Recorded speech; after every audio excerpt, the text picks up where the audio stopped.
Hi, Friday the 28th of February, and from a meteorological position, the last day of winter in the Northern Hemisphere. That's a relief.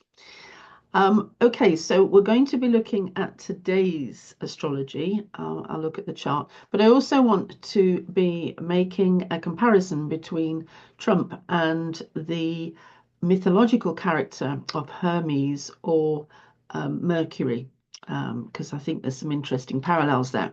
Okay, let's first of all look at today's chart, and here we go. Right, there we go. So, we have just had a new moon in Pisces.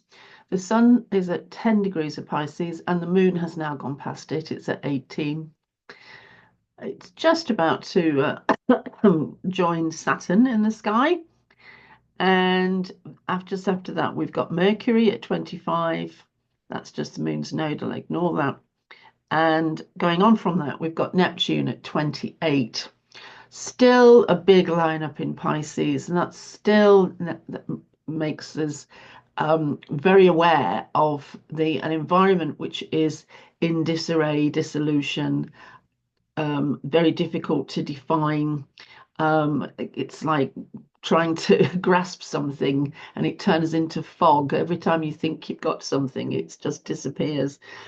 So a confusing time, but you know, the world keeps turning and the wheel keeps turning and life keeps turning, and it's the cycle of life. We are in this dissolution time in Pisces, getting ready for the rebirth on March the 20th this year, when the sun goes through the equinox. Okay, right. I want to talk just about Mercury in this chart and then make some comparisons to Donald Trump. So over the course of the weekend, Mercury will actually, let's move this on. Let me just try and move that out of the way. There we go. I'm just going to move this chart on so you'll see Mercury. I'm moving it on a day. So Mercury has actually jumped, but the planets have never mind. So Mercury has gone to 27 now, and I'm going to go forward another day, and now Mercury is at 28.54, and that is conjunct Neptune at 28.57.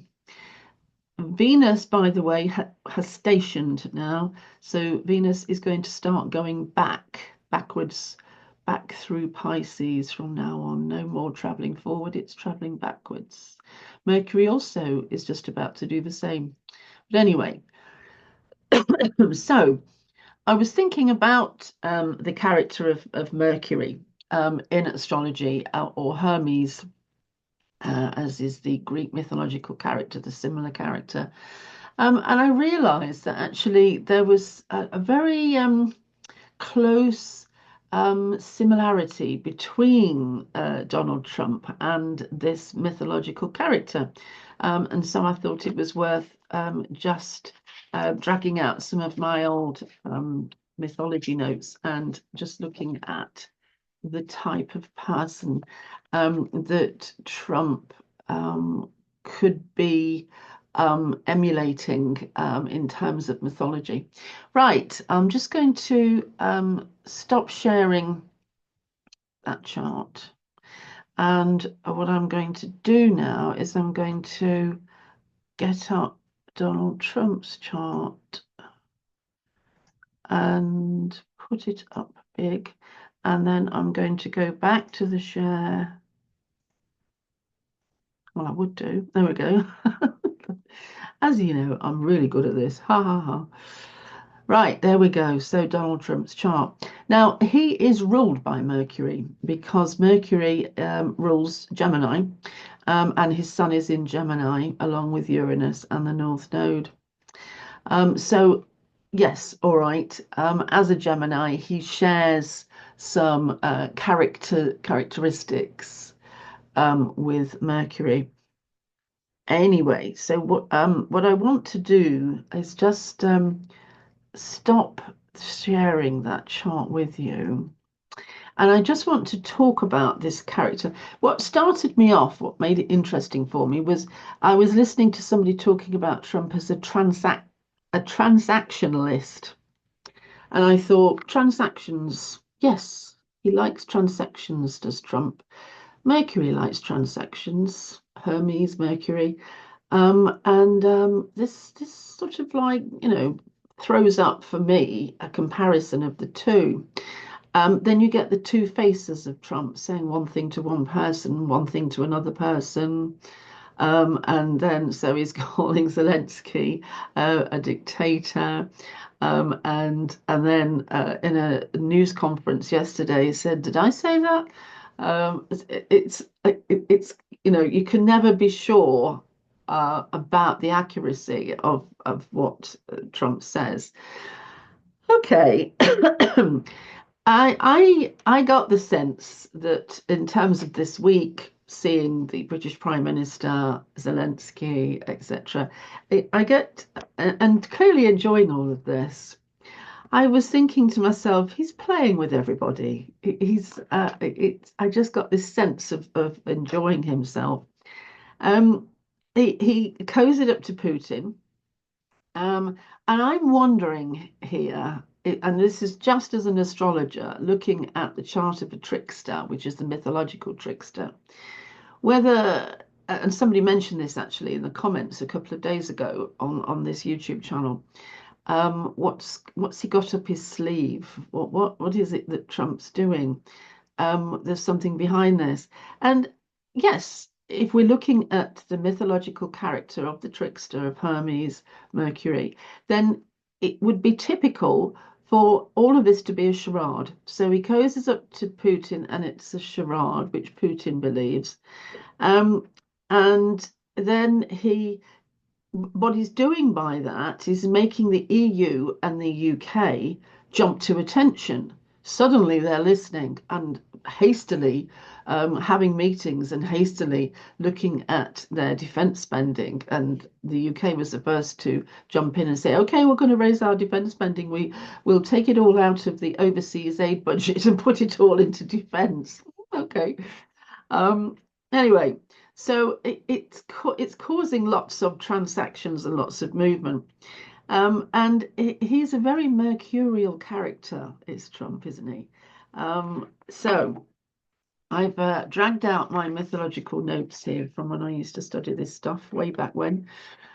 And I've just noted a few things which I thought you may be interested in. You don't have to like Trump or hate Trump or have any other. This is for astrology. When you spot a character or an archetype, then it's always handy to have um, something to refer to in your mind. Oh, yes, Gemini, Mercury, Hermes. It's always best to build up the imagery so that you can understand it at a glance. That's what symbology is all about, understanding something at a glance, getting a whole world in a nutshell, rather than having to go on and on with the words. So let's go back to the mythology. So we're looking at a god and a god of trade and sly tricks. Now, he was known to be handsome. Okay, sorry, Trump, but you're just not there really. But Mercury was also supposed to be agile. Well, maybe, years ago, but anyway. He, in mythology, has winged sandals. He's known for his quick and slippery and deft movements. Now we're looking at sleight of hand and the quickness. So now we're starting to see the imagery of this archetype. So Hermes would steal from or trick opponents so he could take what he wanted.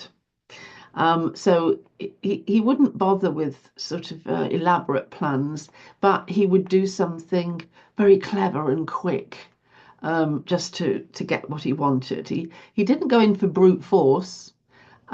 He just wanted to enjoy the game of hiding this, moving that, saying one thing to one person, one thing to another person. He stoutly denied all accusations made against himself. If anybody accused him of this, he would, oh, no, not me. No, I'm completely truthful all the time, something like that. He was known as the god of commerce, and traded in cattle, which at the time was just like trading in money, really.